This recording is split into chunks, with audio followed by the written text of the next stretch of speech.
This screencast in the towers uses the 9/11 Commission report to try to piece together some of the significant moments inside of the Twin Towers.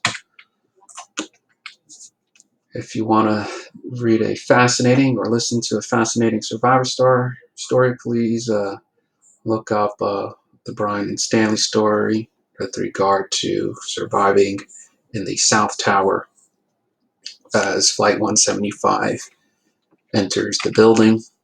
Another interesting thing would be to watch these two videos here, which are on YouTube. This one is a evacuation video for a fire in the Trade Center. I want to say the year is 1996, which is this video. Keep in mind, this is inside the Trade Center after the first 93 bombing. Or are the first line of defense in a fire emergency.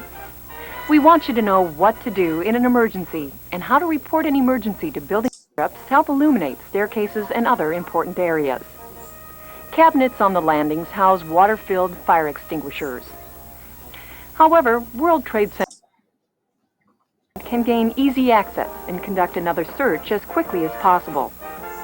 Even in an emergency, you may encounter people who just won't cooperate. But you're not required to risk your life for some would-be tycoon. All right, Steve, you gotta give me those tickets for the East Coast. Yeah, no, this emergency done now. You know, we have to I don't have time. Please get out of my office. leave. Please. No. Apparently each floor would have designated somebody. Their job was to, make sure that the floor was completely empty. And so think about that. On a good day, it's going to take 4 hours to evacuate these buildings in a, prepared plan drill. Okay, so looking back at the architecture, day 1 and 2, keep in mind that the survivor stories talk about, that there was keep in mind, there's one elevator going all the way, down. We already talked about the sky lobbies, which are here. So the story is that, and again, from survivor stories, that as the plane entered, and here we would be looking at the North Tower, remember the antenna, the higher impact zone for Flight 11, that a fuel pours down the elevator shaft and fireball, goes all the way down.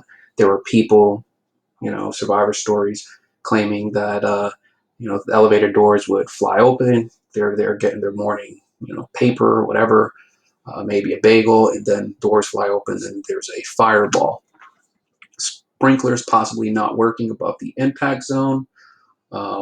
Keep in mind here we've put a place where the timing 8:46 for Flight 11 with Muhammad Atta. Here it talks about floors 93 to 99 gone, only one staircase functioning. That's going to be for the South Tower, not the North Tower. So some of the questions that come up according to the 9/11 Commission report is who's in charge: the New York Police Department, the Fire Department, the Port Authority, or a central unit. What do you do if you're near the impact area? Are you going to be able to get down? And what do you tell people if you're at the front desk, or maybe you're answering the 9/11 phone calls? What do you tell people? And this was one of the things that come up as people are calling, trying to get answers. There seems to be confusion according to the commission report.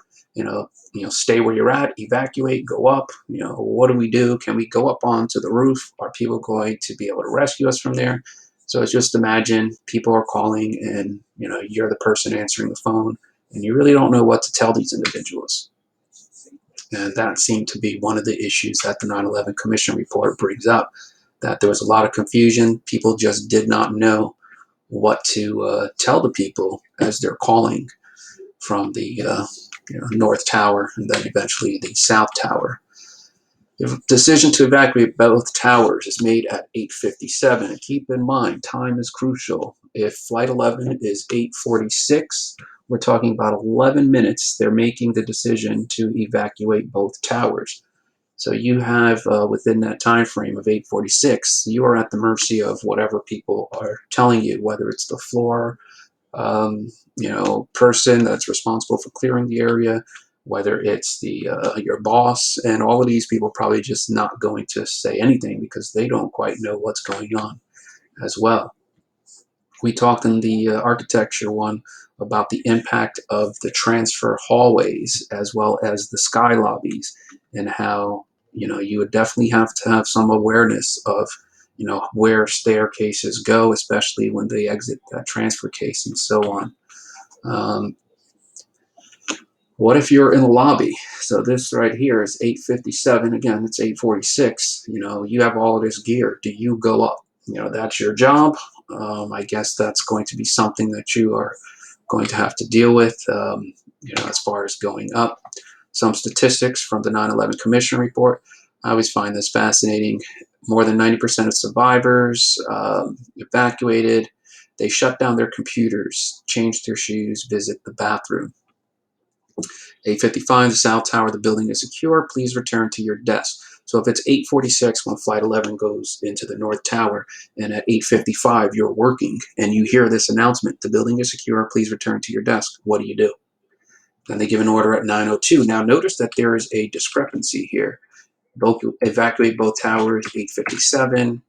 Um, here they're given the order at 9:02. There seems to be confusion as far as who's really in charge, which is why I put up here who's in charge: the New York Police Department, the Fire Department, Port Authority, or Central Unit. It seems that Port Authority, the Fire Department, they're making different decisions with regard to evacuation of the South Tower. South Tower is hit at 9:03. We are already addressed, and in this image here, I want you to take note of the shoulder to shoulder. These individuals are trying to get out. And I want to say the width, the distance between the rail to the wall is 44 inches. Really not that wide of an area. Doesn't seem to be up to current code standards with regard to the width there. And that is definitely going to be problematic because you have limited space. And these are some photographs that were captured. Keep in mind, cell phone technology is not where it is today. Otherwise, we probably would have a lot more images. Roof evacuation is impossible. Keep in mind all the smoke. However, some people were thinking, that they were going to be rescued from the roof. They were using some of the, thought process from the '93 trade bomb. Here you see the South Tower getting hit. Keep in mind, Sheehy, the hijacker of 175, he comes in at a higher speed. He comes in at an angle, and it kind of makes all the difference. This individual is evacuated, taken to the hospital. Keep in mind that there's one staircase in the South Tower that is going to allow people access all the way down, but you would have to be able to get into the right staircase. And there were 3 staircases that were going to take you, down, but only one is functioning.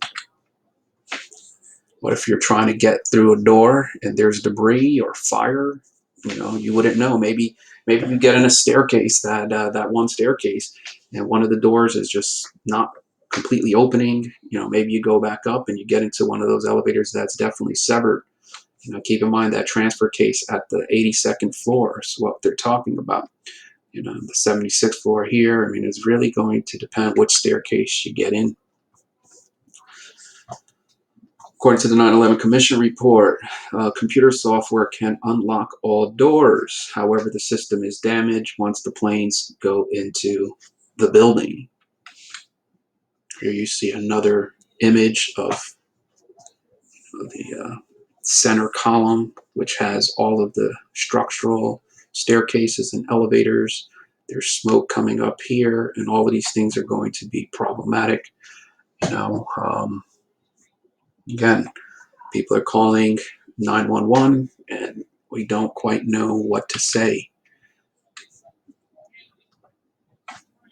If you're above this impact zone, that's definitely going to be problematic.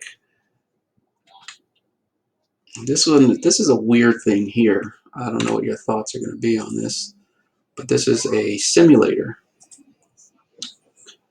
I can't really tell you much about this other than when it came out, people were highly offended by this. Okay, I'm working in Excel and I'm having a lot of. Uh,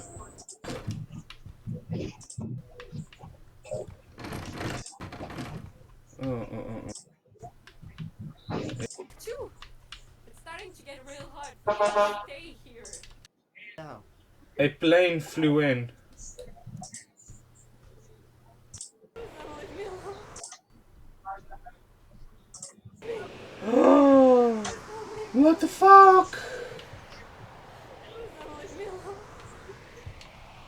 What is